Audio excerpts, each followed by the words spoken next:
What a day to have orange hair.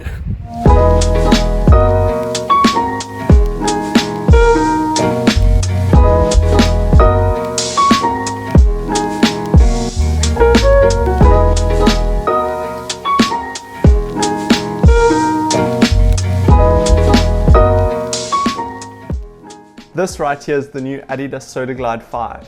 It's a big update from its predecessors, and undoubtedly the best Solar Glide yet. So let's chat about what's new and how it performs underfoot. The Solar Glide 5 has been practically remodeled from top to bottom. Although I found previous models comfortable to walk in, I found them awkward to run in, as they've got a lot of cushioning at the back, but a disproportionately little cushion underneath the ball of your foot. And they sort of reminded me of those tractors with big wheels at the back and small wheels at the front. And this led to an awkward slapping heel to toe transition, which just was suboptimal for me. The new model completely fixes this problem, as it's got a higher overall stack height, but more importantly, a more comfortable, more cushioned forefoot that is soft and buttery smooth underfoot. This model also takes on more boost cushioning than previous versions, and it's added in a bubble formation. Above the boost is a traditional EVA foam, which just ensures the shoe doesn't become too heavy. But it also serves the purpose of having a tall medial sidewall of the shoe that actually wraps above the foot to give you a stable ride.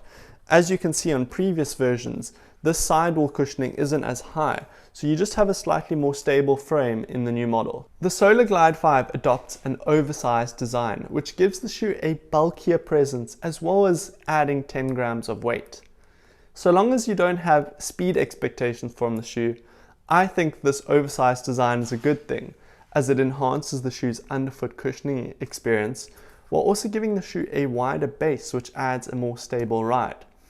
But as I said, it's just not going to be as versatile in terms of speed as what the Boston would. The next key update of the shoe has to do with having a more prominent plastic shank inside it.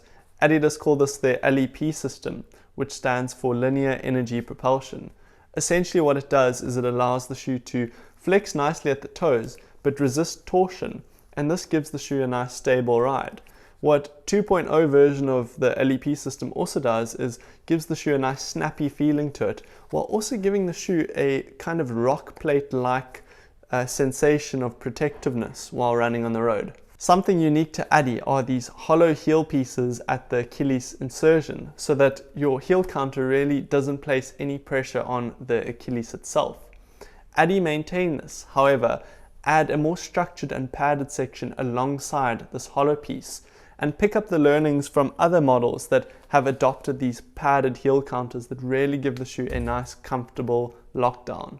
The upper on the 5 has been completely redesigned.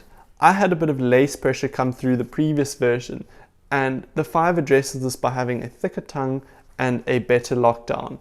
The 5 has one less eyelet on the shoe, but it does have this Nike Flywire-esque design, which is able to close the upper in nicely as you lace up your shoes, which provides a more personalized fit, which is fairly important considering that there's a variety of foot shapes in which are going to step inside the shoe.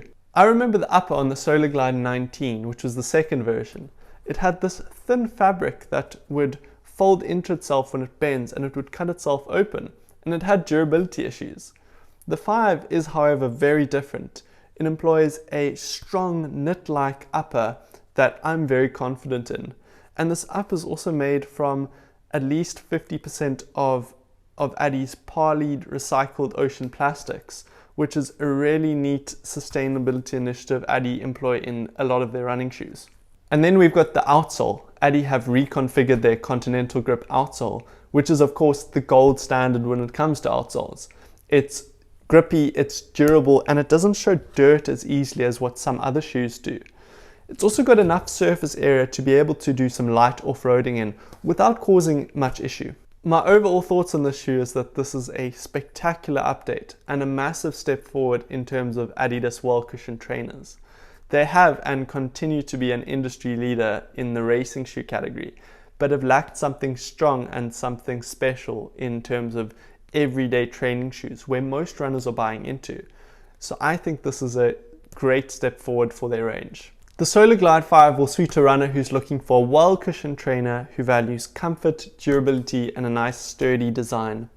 But you need to be a runner who doesn't mind not having the fastest, lightest shoe on the block, which in fairness is most runners.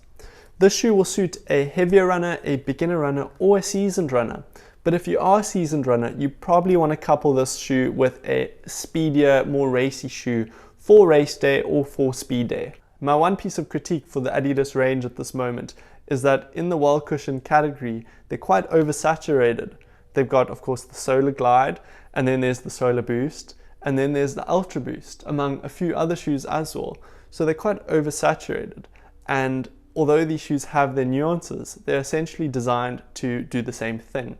So it would be nice if they made a point of difference from each product. But as far as we're concerned today, this is a big update and it's a great step forward for the range, and I'm excited to run more in the shoe. Thanks for watching this video. Subscribe to my channel and let's talk about running shoes again soon. Cheers.